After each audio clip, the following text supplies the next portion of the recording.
Oil 10% crash, gift Nifty 350 plus. त्याचबरोबर quarter four रिझल्टमध्ये काही stock rocket तर काही क्रॅश आणि F I data. Mandela market खरंच उडणार का? तर नमस्कार मित्रांनो, बाजार तडकामध्ये आपलं स्वागत आहे. त्या अगोदर चॅनलला सबस्क्राईब करा, जेणेकरून डेली अपडेट तुमच्यापर्यंत पोहोचतील. तर मित्रांनो, आज आपण global news, Indian market, quarter four result आणि एफ आय डाटा हे सर्व एकत्र समजून घेणार आहोत आणि शेवटी मंडेसाठी एक्झॅक्ट स्ट्रॅटेजी पाहणार आहोत. तर सुरुवात करूया मोठ्या ग्लोबल न्यूज पासून.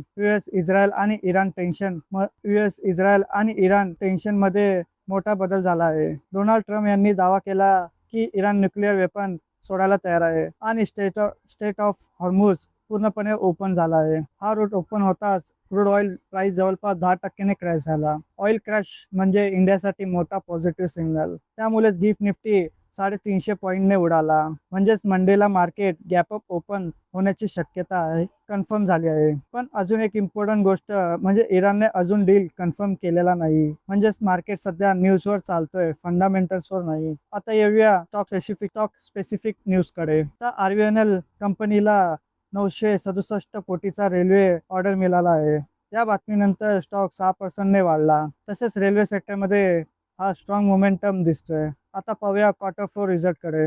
तर जिओ फायनान्सचा क्वार्टर फोर रिझल्ट जाहीर झाला असून त्याचा नेट प्रॉफिट 272 करोड म्हणजे 14% घट दिसत आहे. कंपनीने 0.60 पैसा पर शेअर डिव्हिडंड जाहीर केला आहे. आता पुढील क्वार्टर फोर रिझल्ट म्हणजे मास्टेकचा नेट प्रॉफिट 106 करोड आणि 2% क्वार्टर कमी दिसत आहे. पण रेव्हेन्यू 4% वाढला आणि 16 रुपये डिव्हिडंड अनाऊन्स केला आहे. आता पुढचा क्वार्टर फोर रिझल्ट म्हणजे बजाज कंझ्युमर केअरचा quarter four result net profit 64 crore म्हणजे 2 पट वाढला आहे आणि त्याचा रेव्हेन्यू 30% वाढला आणि स्टॉक 52 वीक हाय ला पोहोचला आहे. त्याचबरोबर रिलायन्स इंडस्ट्रीचाही क्वार्टर फोर रिझल्ट लवकरच येणार आहे. यामुळे डिव्हिडंड हा बिगर ट्रिगर असणार आहे.